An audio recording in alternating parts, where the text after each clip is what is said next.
So welcome everybody to this press conference of the Global People's Assembly at the UN General Assembly.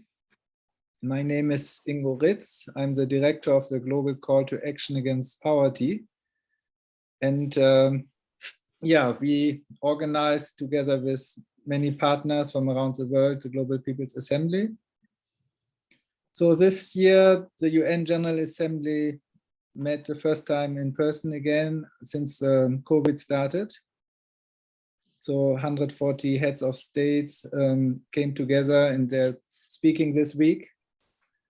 But civil society has not really a voice in the UN General Assembly. And especially during these times with multiple crises, the climate crisis, poverty, hunger crisis, inequalities crisis, and the ongoing wars, just to name a few. It's very important that people's voices, civil society voices are heard at the UN and by the governments. So that's the reason we organized the Global People's Assembly. This is part of the Global Week of Action Act for SDGs. And there are national people's assemblies around the world in 30 countries. And we brought these voices, declarations from around the world to the virtual Global People's Assembly the last 3 days. We had 1,300 participants from 127 countries. And they joined in 21 sessions. So I calculated we had 26 hours in the last 3 days of very intensive discussions. And one product is a declaration, which we will present in this press conference.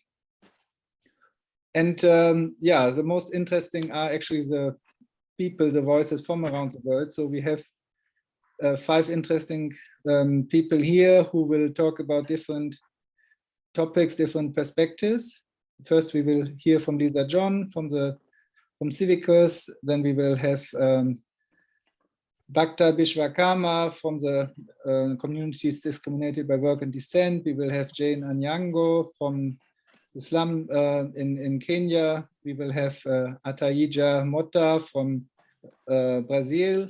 And finally, Buretta will talk about the climate strike, which is also happening today in New York. So all of them will give inputs and you will get an idea of what happened during the Global People's Assembly.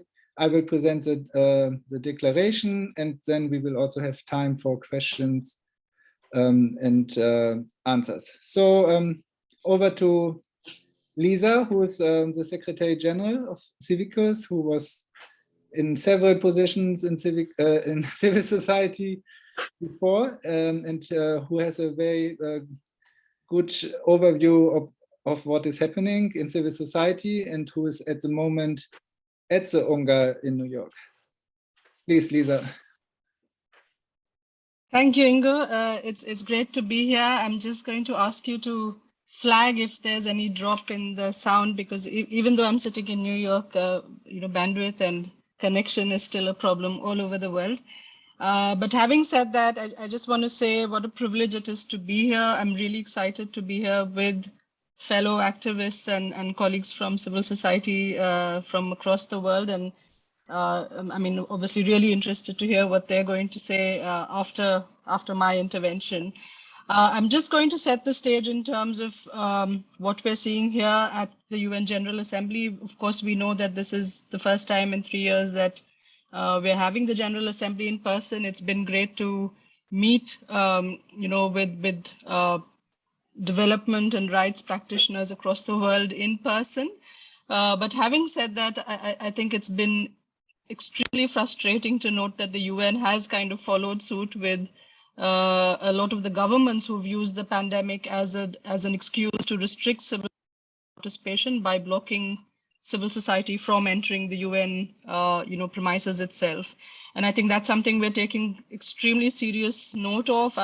I know one of my colleagues is on this in this meeting as well, and we are coming out with a statement and which we hope will be endorsed by civil society leaders across the world, because I think at a time when you're seeing countries fall back on their development commitments, on their commitments to solidarity and to support rights across the world. We simply can't have the most important multilateral agency in the world also turn its back to civil society. There have been some important reports that have been released in the weeks and months leading up to the UN General Assembly. One of them is the Human Development Report. It's actually extremely concerning to see that it's the first time in 32 years that the world has actually fallen behind on development indicators for 2 years in a row. I think what this really points to is the need for governments and for other non-state actors to really recognize that the kind of response we saw in the first 6 months after the onset of the pandemic was entirely led by local civil society. It was civil society on the ground that actually, responded to the needs of communities, organized information for the hardest to reach groups and populations, met all of the gaps in the public service system to really focus on getting the most excluded groups, getting the least resourced groups through the first cycle of the pandemic. So I think if there's one lesson we've learned is that it's impossible really to meet the sustainable development goals, to meet the agenda of peace, climate, and justice without the active participation of people and communities. And that, the next generation really and the new generation of civic action is really not about waiting for government or businesses to do the right thing. It's really about people taking charge, showing the leadership on the ground for the issues that matter most to humanity. So on that note, I think it's just important to remember that only 3.1% of the world's population, so that's 3 in 10 people in exactly 39 countries, live in contexts where they can freely exercise their fundamental freedoms. So the freedom of expression, the freedom of peaceful assembly, and the freedom of association.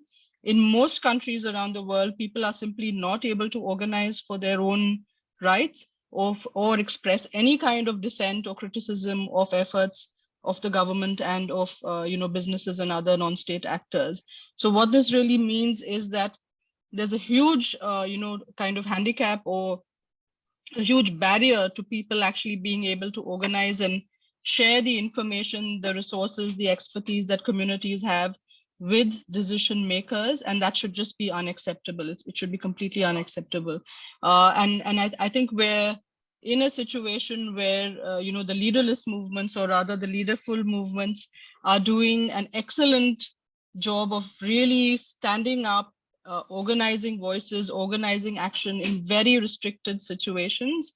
And that, I think, is what the People's Declaration and the People's Assembly represents, right? It's the energy, the action, and the vision that communities are really providing to the rest of the world. I'll stop there. Thank you, Lysa. And when you talk about the energy, I think about the Global Justice March we had yesterday afternoon at the end of the People's Assembly, and it was indeed a very good energy despite all the difficult topics. And we have also this included this in the declaration that actually civil society is implementing the Agenda 2030 already. That's one very important part.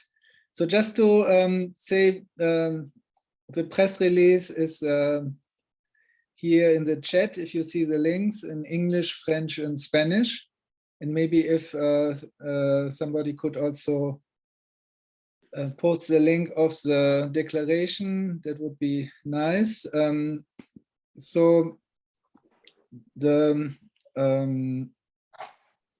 let me open the declaration just to give you an overview. So we have worked a lot on this declaration with the inputs from 30 national people's assemblies, with the inputs from 4 regional assemblies, and we had the thematic sessions, we had constituency groups like women or communities discriminated by work and descent, we had older people, persons with disabilities. All of this came together in the declaration.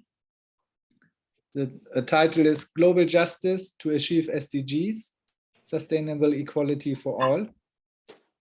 And we start, I will not read the declaration, but just to give you an idea, we start with this point that 7 years after the adoption of the Agenda 2030, this SDGs, and that means we are nearly halfway to the deadline of 2030, we are actually failing about the SDGs. Also, the Secretary General said this, and of course, COVID is a major factor, but there are also many other factors, and we are not, the governments and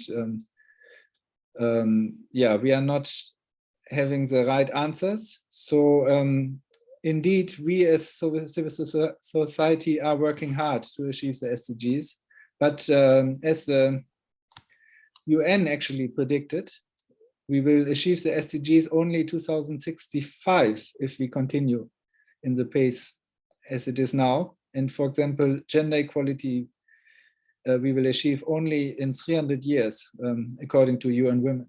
So these are really very bad numbers and predictions. So we formulated a vision for transformation. So we need to have meaningful participation and collaboration between governments, parliaments, international institutions, and civil society, where the political and economic power is actively shared between the global north and the global south. So it's about global justice, and it's very clear if we don't have progress about justice, global justice, we will not achieve the Agenda 2030. And in which we want a world in which countries end militarism. So while meeting and exceeding their international obligations, including the Paris Climate Accord and the Sustainable Development Goals. So we have 9 recommendations to the governments and the UN in this declaration. Yeah, so we try to keep it short, but there are always many points coming from civil society. The first is on public health and people's vaccine. So we need still more effort for the people's vaccine, and that means we need still the TRIPS waiver. What was decided at the WTO Ministerial Conference in June is not enough. That's very clear. But we also need to have universal access to public health. So that is, it's not only about vaccine and treatments, but it's also about the health systems. The second point is about social protection. It's very clearly stated in the Agenda 2030 SDG 1.3 to have social protection floors for all by 2030. So we need higher efforts for that. And one element is to have the Global Fund for Social Protection very soon, because countries need to support, technical but also financial support to achieve this. The third point is elementary to civil society, of course, the civic space and human rights. So many, as Lysa just described, in many countries, COVID was also used to limit civic space, a trend which is going on since several years. And especially we want to have the, of course, the release of unjustly imprisoned human rights defenders and environmental activists, and the rights protectors of several marginalized groups, which are, yeah, women, older persons, youth, persons with disabilities, indigenous people, then communities discriminated on work and descent, for example, or migrants and refugees. The fourth point is on gender equality. So one point is to support feminist and women's organizations also financially, to acknowledge the value of the care economy. Then we have, as fifth point, climate and environmental justice. We will hear more about this later. of course, we need to phase out fossil fuels, subsidize. We need to have finally the compensation for loss and damages. So that's a very important topic at the COP27 coming up in Egypt. Also, the commitments have to be met of 100 billion annually for climate financing, not only for mitigation, but also for adaptation. Yeah, so those are some of the demands. Then the sixth recommendation is on debt justice. So we call for unconditional cancellation of public external debts for the next 4 years during this health, economic, and climate crisis. And then also a clear program for cancellation of unsustainable and illegitimate outstanding debt. And one important point is to have a framework for debt crisis prevention. We have now the debt crisis, which is became very strong during COVID. And there's no framework for resolution of problems. So this needs to be under the auspices of the UN, which is, yeah, the situation, there's no solution for the debt crisis at this moment. The seventh point is about economic justice. So we have also several points, including a fair tax system, progressive tax, and also a new UN tax convention. And we also reconfirm that we need to uphold the commitments to 0.7 for development cooperation. Then the eighth point is pathways to peace. So there are 32 ongoing wars in the world. The latest one is the war of Russia against Ukraine, which has to end. So we demand the withdrawal of Russian forces. But there are also other wars which are often forgotten in the world. One important point is to reduce military spending. So we propose by 3% per year, which means by 2030 it would be 25%, and this would give a lot of money for the Agenda 2030 and to invest in peace actually, instead of military. Finally, we call for UN reform. We heard how difficult it is for civil society to get access to the UN. So we need to make the UN more democratic and more open for civil society. We call for a UN Parliamentary Assembly and also UN World Citizens Initiative, which are concrete proposals by civil society coalitions. And finally, we also warn that multilateral corporations get too much influence at the UN with their money, and this is a big danger. So this was the overview on the declaration. Please look into it, and yeah, please feel free to quote from the declaration, or to contact us if you want to have more deeper insight into specific topics. Now we will come to Bhakta, who is a Dalit activist from Nepal, as part of the global community discriminated by work and descent, and also part of the Asia Dalit Right Forum. Bhakta and also the other colleagues following will give us insights about the situation. So Bhakta about especially communities discriminated by work and descent. Thank you, Ingo. Yeah, thank you very much, and dear colleagues and friends. Discrimination based on caste and untouchability is a root cause of extreme poverty levels that caste-affected people experienced.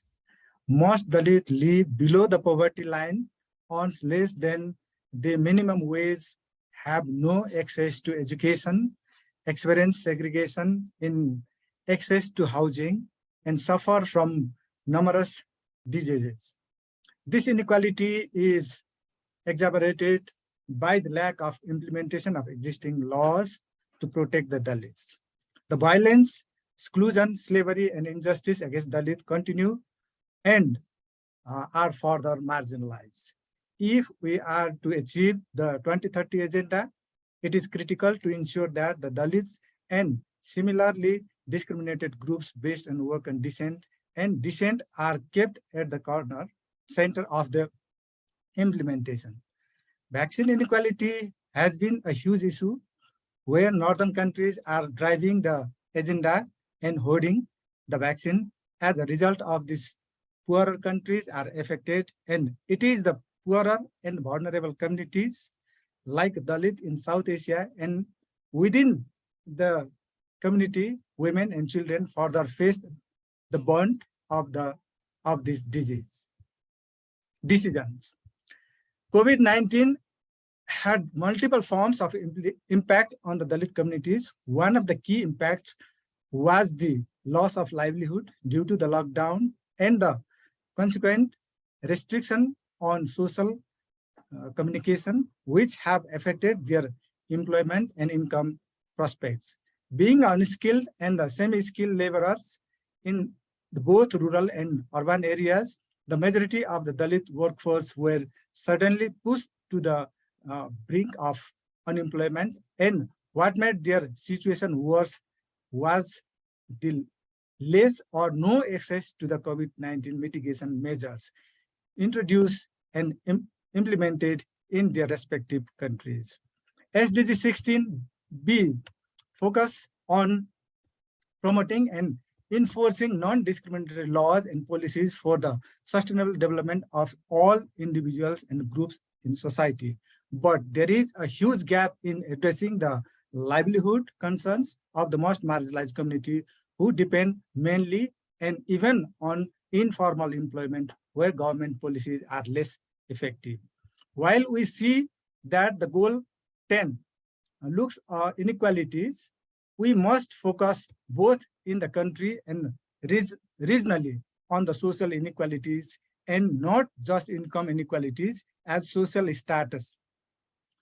Regardless, communities to the furthest behind. We call upon the UN agency, regional groups, civil society groups, and the governments to take serious note on the situation of the Dalit community in South Asia and ensure that the voices of the most marginalized are heard, and we demand effective implementation of the SDGs, keeping in mind that most marginalized communities are discriminated on work and descent. In conclusion, caste-based discrimination and untouchability, known as work and descent-based discrimination in UN terms, is a fundamental root causes of extreme poverty, non-representation, violence, exclusion, slavery, and injustice to Dalits. Such injustice and inequalities can only be eliminated by the better implementation of national and international laws and policies effectively. So I think this situation, I think we have also discussed last People's Assembly 21st. So DWD community organized a People's Assembly. So we are also raising these issues locally, regionally, and globally. So thank you very much for your attention. I thank you. Thank you, Bhakta, for this important insight about a community which is often neglected or very marginalized. We have now another interesting speaker, Jane Anyango from Kenya. Jane is the founder and director of the Polycom Development Project, which works in the Kibera slum in Kenya, the biggest slum in sub-Saharan Africa.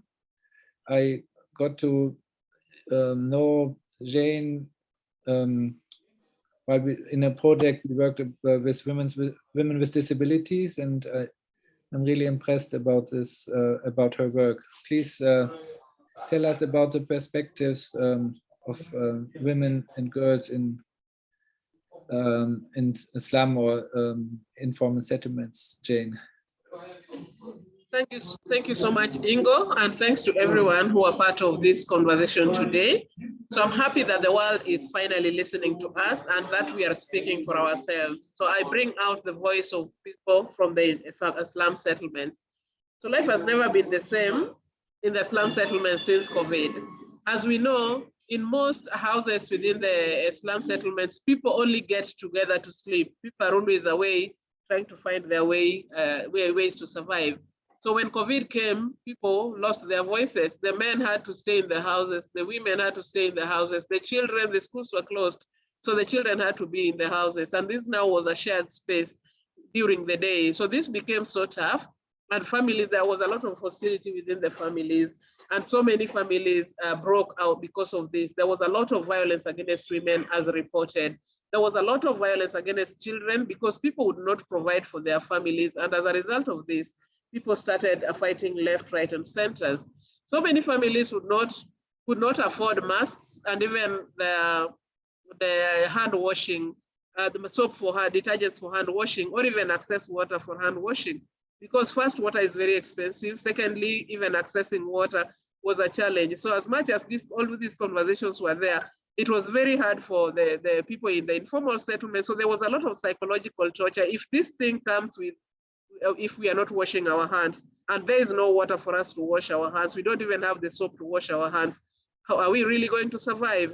We have people who were arrested, so many people were arrested because they could not afford masks. They were caught out there walking around without masks, and they ended up in police stations. And we even have records of people who who actually lost their lives.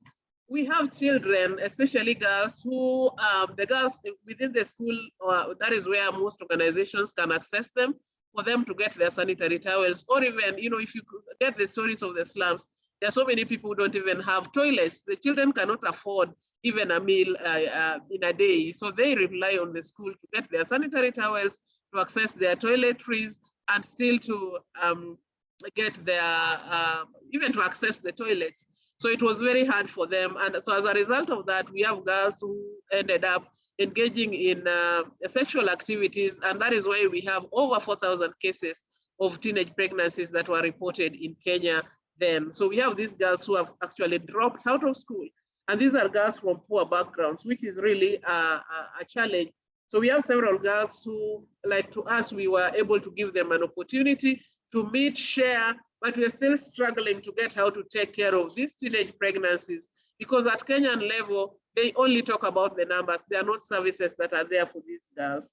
So we had food distribution that came in through the government, but it was still survival for the fittest. People who are tough enough would fight for it and get the food. At some point, as women, we tried to negotiate with the local government to give us an opportunity to be giving food rations to the women, the pregnant women, and women with children, and even persons, older persons, and the persons with disability. But it wasn't easy, because with corruption, there are so many of them who did not afford the food still. So my recommendation going forward is that, let us get a way of collaborating or supporting the community-led initiatives.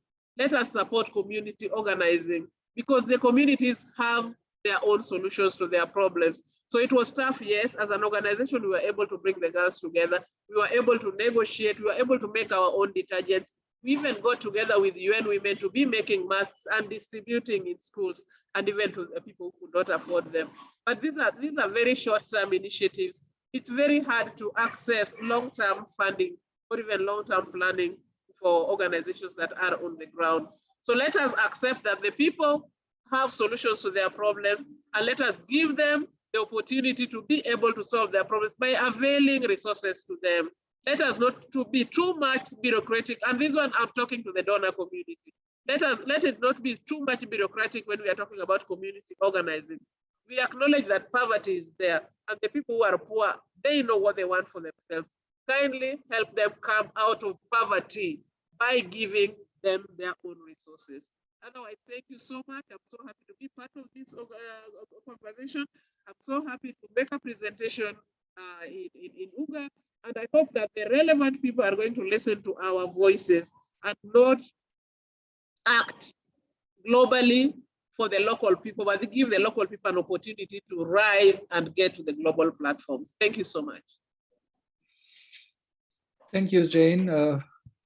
Yeah, it's always impressive to listen to you. And I also appreciate, despite all these problems, that you continue to organize, to work with the people. And yeah, I think it's really true that local people, local community organizations have so many solutions. And as Lysa said at the beginning, they did actually respond to the COVID crisis most. So yeah, let's continue now. Let's jump to another continent, to Latin America. So we have Athayde Motta from Brazil. He's executive director of the Institute of Social and Economic Analysis. And he's also member of the Brazilian Association of NGOs, ABON, and in the executive committee of the Global Network Forus. We will hear from Athayde about the human rights situation in Brazil. Thank you, Ingo. I would like to thank you guys very much for this invitation. It's an honor to be here.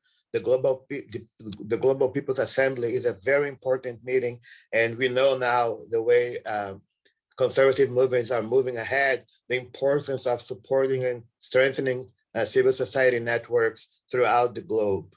I would just like to start by saying that for the past 4 years, Brazil has had a very, very significant setback in its human rights situation and in the situation of civil society organizations. Our current president, who has been elected 4 years ago, and we're about to go into another cycle of elections in 10 days. President Jair Bolsonaro is a very severe critic of human rights, and he and his cabinet have worked diligently to eliminate all human rights legislation and programs in the country. What that means is that human rights violations have grown considerably, and all the support in the public sector that was there to prevent those human rights violations to occur, they have vanished. There is no institutional support for enforcing human rights legislation anymore. On top of that, civic spaces have also been completely shut down in Brazil, and citizens' participation in policymaking and decision-making has been obliterated. So, for instance, in addition to areas like human rights, the implementation of SDGs in Brazil have also drawn back considerably because there is no more resources, no more commitment from the Brazilian government, and there is no more social participation in the process of accompanying, what the government was doing to implement the SDGs. So, as Ingo mentioned, if with the ideal conditions, SDGs would take a long time to be implemented. In Brazil, this time would be even longer because for the past 4 years, nothing was done. Civil society has continued to work with its own resources, but nothing has been done in terms of government implementation of the SDGs. So the result after 4 years is very clear. There are less effective social policies in place. There are less money for social problems and programs. And simply put, there is more poverty in Brazil, especially poverty related to hunger. Brazil has, in the past, has risen above that challenge and has lifted itself out of the hunger situation. But now, 4 years later, more than 30 million Brazilians are facing hunger again. And the government does nothing and continues to deny that the number of people going hungry in Brazil is so large. And civil society has worked very hard to prove and has also mobilized the resources to try to feed people and to find solutions to diminish the impact of hunger in society. But as you may know, Brazil is a very large country to more than 200 million inhabitants. So it's a really hard task to provide food and food security and adequate nutrition to all the people who are going hungry nowadays. Brazilian CSOs and social movements have been subject also to bureaucratic criminalization, which makes our work even harder in this situation. Among the Brazilian Association of NGOs has released a report in the past months documenting all the kinds of persecution and difficult input implemented against civil society organizations. And we think that this is a very strong, this is a very important moment to bring a strong statement against the closing of civic spaces throughout the globe. And in the case of Brazil, this is a very significant example of a society that was once very active and very participatory, but now it has changed completely. So to close off, I would like to say that we are now on the verge of elections. We are undergoing a wave of political violence in Brazil because President Bolsonaro not only is against human rights, but he also believes arming the population is the best way to prevent crime. So we have more guns in the hands of civilians in Brazil today than with the police. So with that has created a situation in which 9 days we'll be going to elections and Brazilians are afraid to go voting because they're afraid they might be attacked, brutalized, or even killed by people carrying guns and who are expressing their support to President Bolsonaro in a violent manner. So political violence and hate-based politics have become the common currency in Brazil, and we are asking for international organizations to support us in ensuring that these elections will go smoothly and that we will be able to honor democracy and elect whoever has to be elected in a democratic manner. Thank you very much. Thank you, Athayde. It's really sad to hear how this closing of civic space is creating hunger. This is, I mean, it's very visible in Brazil how this is interrelated. But also sad to hear what you just said at the end about the coming elections. So let's hope that everything remains peaceful and people can vote. Yeah, but and what you have said, I think it shows also the importance of global cooperation of civil society, and so like the Global People's Assembly is one part of that. So let's come to the next and the last speaker. So we are going back to New York. Emma Buretta is a climate activist in New York. She began her activism 4 years ago when she was 12 years old. She has organized several climate strikes already, and today is a big day with a global climate strike again, which is organized around the world. But I think the one in New York is very important, as this is during the UN General Assembly. I remember in the demonstration, I think it was 2014 in New York. Yeah, please, Emma, tell us about your plans. Yes, of course. Thank you for having me here today. My name, as you mentioned, is Emma Buretta, and I'm a 16-year-old activist based in Brooklyn, New York, with Fridays for True New York City. The work that we do at FFF NYC fully aligns with the resolutions proposed by the UN Global People's Assembly. In particular, the resolution for mass loss and damage goes hand in hand with our demand for our strike today to stop ecocide. So I'll be speaking to this demand and about the climate strike this afternoon. Today at 2:00 p.m., Fridays for True New York City will be joined by schools, organizations, and citizens from New York City to march for climate justice. we have 4 demands: that Biden declare a climate justice emergency, that Mayor Adams enforce Local Law 97, that global leaders endorse the AO, and what I mentioned before, that international governments declare ecocide a crime. Ecocide is the mass destruction of ecosystems, which I would consider a crime against humanity, and it must be recognized as such. Oil spills, plastic pollution, and chemical disasters are all examples of ecocide. These events don't just destroy ecosystems, they destroy communities and take lives. Chemical disasters have serious health effects, which BIPOC communities usually bear the brunt of. And then it takes resources and labor to attempt to fix this mass damage. Why do communities have to take responsibility for a mess that's not theirs?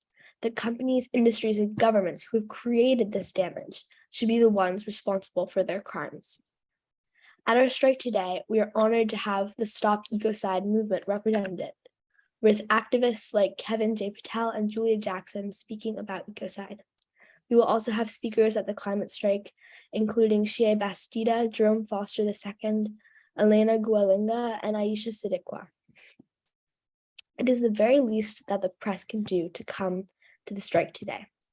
There is a crisis destroying our planet. Where are our front page headlines? Why are we barely featured in the mainstream news sources? Can you hear us? There is a crisis destroying our planet. It is here right now. This is not something that will affect your grandchildren. This is something that is affecting me and other 16-year-olds around the globe. The crisis has reached a point that at any time you can point to 5 places around the globe where there are climate catastrophes taking place.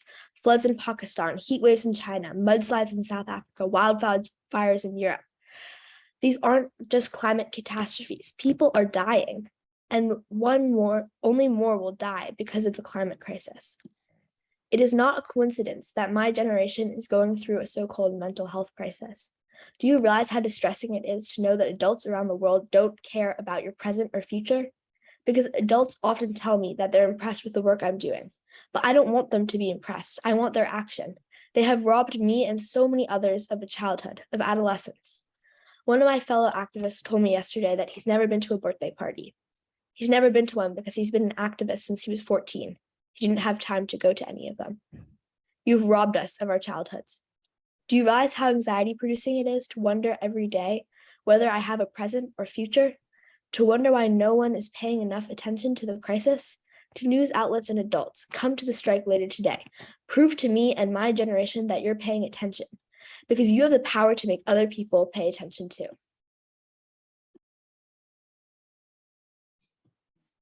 Thank you very much, Emma. So now I'm not saying that I'm impressed, but I really think it's absolutely important what you said, and that we all go to the climate strikes, not only today. And I really hope that the movement, which is so strong, but which was really strong before COVID, that the movement continues and gets stronger. And I do think,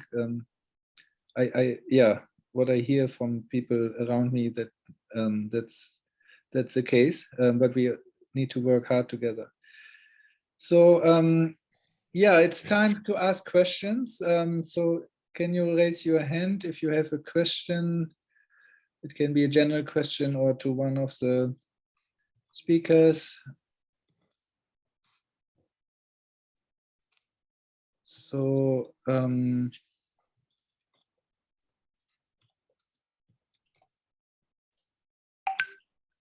I don't see any hands. So Pradeep Lysa, please. Emma, this is something I always think, but have never asked to people who have worked for a long period. But in your 4 years of work, what impact do you think you have created on people, on media, or on policymakers? It would be interesting to hear that, Yeah, I think one of the biggest impacts that I've made is on the people who surround me, on my family, on people at my school, on peers. I think I've made them think about the climate crisis a lot more. And I think I've also had a huge impact on connecting movements in the New York City area, because oftentimes there are different organizations who don't work together and who are all doing their separate things. And we have so much more power when we come together and we work together as a movement in New York City and around the globe. So I think that's one of the largest impacts that I've had. And are you hopeful that things will change in future? I'm so hopeful as well. Okay, that's good to hear.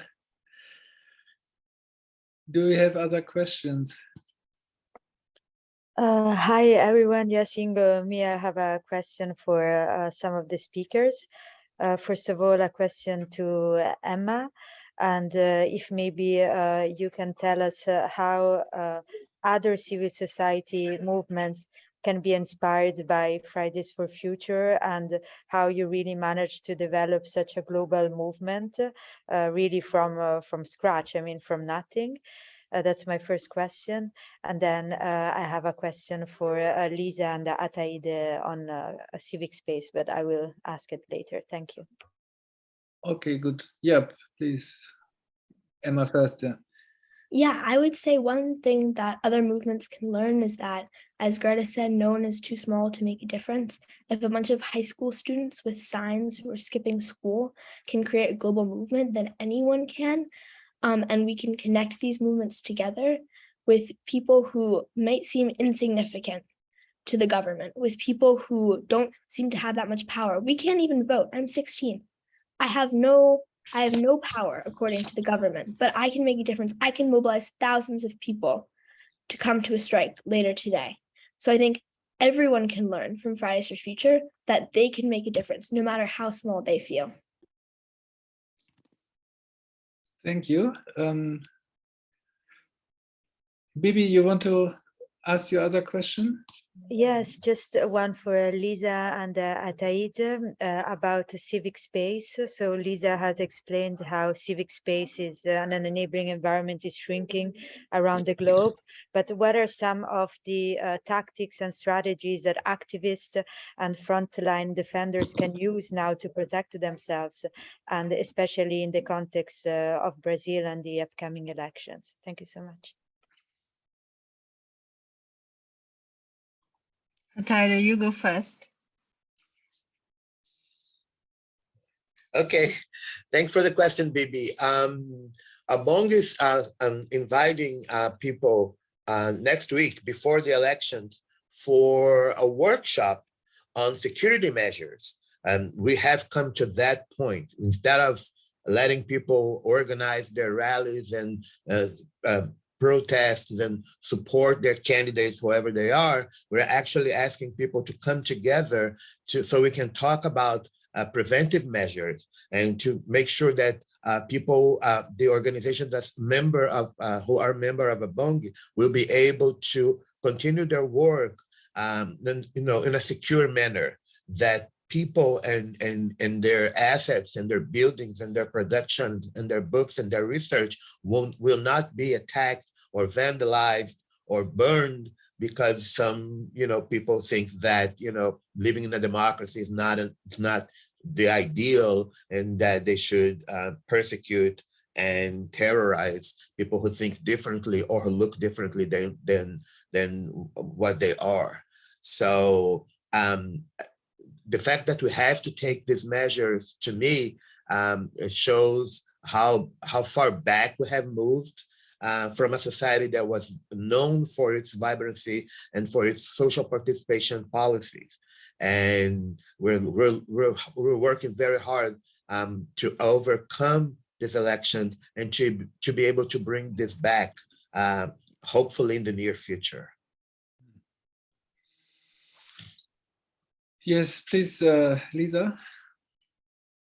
So I think in the last 3 years, the emphasis on strategies for solidarity and strategies for well-being and particularly mental health have become critically important. Everywhere around the world, people are being, attacked, intimidated, harassed simply for saying what's right. And I think, like Emma said, there was one of her friends who hasn't really been to like a birthday party or a social gathering forever. There's lots of activists, I think, because they're so passionate about their issues, are simply unable to sleep. They're unable to function properly because they're just, kind of investing so much of themselves in very complex issues that don't have like a direct cause and effect. And I think it's really important for us as a community to just be there for each other, to continuously remind each other that we can only make a difference if we protect ourselves first. And if we understand that it's the groups that we're part of that actually enable us to support each other and give each other like a little bit of a break and let the action continue. So I think it's been incredibly important to ensure that, especially when people are organizing, when there's peaceful assembly, governments are actually staying in line and are not like violently attacking those who wish to demonstrate and who wish to take action. But also that among us, I think we're sharing the burden, right? And it's not only the responsibility of a younger generation of people to save the world, it's everybody's responsibility. And I think just being kinder to ourselves and kinder to each other. And in those of us who are privileged to work in formal structures and organizations and have resources dedicated to our work, I think there has to be 100% commitment to enabling local activists and local organizations to access those resources and those structures and those systems. And one of the important things that happened this week was the USAID Administrator Samantha Power making a clear commitment that 25% of USAID's resources, particularly in Central America and Sub-Saharan Africa, would be dedicated to local organizations. I think the challenge they face is that the process to procure those resources is so complicated that many groups, including the groups like the one that Jane represents and spoke of, simply can't access those resources. So I think there's a role that we need to play in constantly bringing decision makers and local activists in the same table. Those of us who are intermediaries really need to step back and provide the space for those direct conversations, because I think unless those spaces really fuse together, we're not going to see change, and we're going to have a lot of people who are kind of burning themselves out with their activism simply because those connections aren't being made. And I think that's really something that I'm taking away from this conversation as well, that we just need to keep reinvesting in, getting the two most powerful groups on the planet, which is the decision makers and the local activists, together in the same room, in the same spaces, on the same streets. And that's the only time that change is actually going to happen. Yes, so we are almost at the end. I think this press conference was a bit like the Global People's Assembly in small. So we had these different speakers from all over the world, very, as you wrote, very passionate, and it's always, somehow it's inspiring, it's giving energy, but also it's impressing to see the activities of the people around the world. Even, of course, what Lysa just said is also important, that we need to support each other. So I would like to hear from Jane and maybe Bhakta briefly. What do you think, whether or how these kind of global events are helpful for your work? I think because most of the time people are engaging, working in the local level, community level, and national level. But I mean, bringing the issues and collecting the voice and solidarity from around the globes, it is incredible, because always it helps to sometimes strategize the activities, sometimes creating pressure, sometimes so I think it's very helpful, especially for the most marginalized people, because people from around the globes, they are, are expressing in the favor of their rights.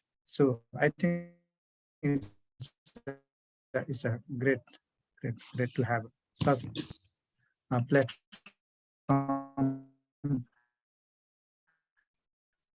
to express. So I think we got your message, but now you're just breaking up. Sorry for that. That's also part of the digital I mean, work. Yeah. I was not audible. At the beginning, yes, but at the end, not. But now you're I- again. So if you want to have a final, Can I get 1 more minute? one sentence, please. Okay, I think it's a incredibly helpful for DWD community, caste affected community, because where people are working in the ground and the national level. So sometimes getting the solidarity and support from around the globes, that is always helpful and supportive to taking the issues another levels. Thank you. Thank you very much, Bhakta. So may I ask Pradeep or Bibi to post again the press release and maybe also your email addresses in the chat?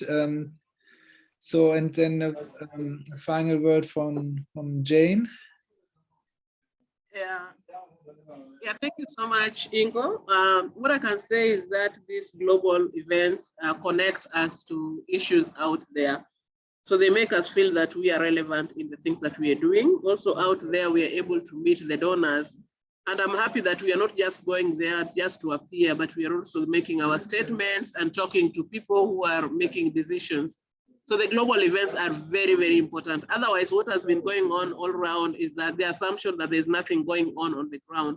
So if we are able to take the people from the ground to these global events, at least people out there, especially donors, are able to know that there's something going on at the ground level, and it's important for them to support these initiatives.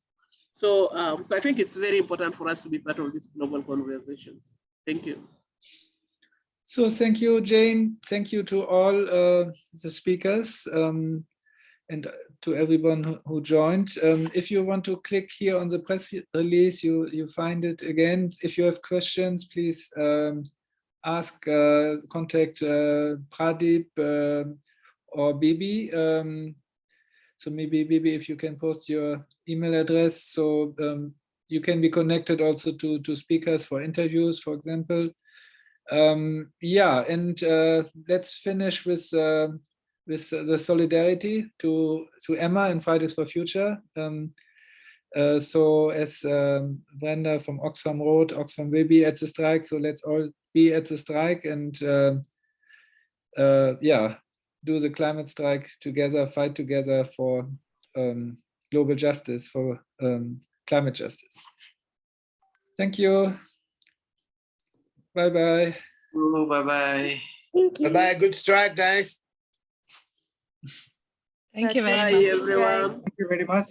Ciao, ciao, ciao. Ciao, Athayde. See you. Bye-bye.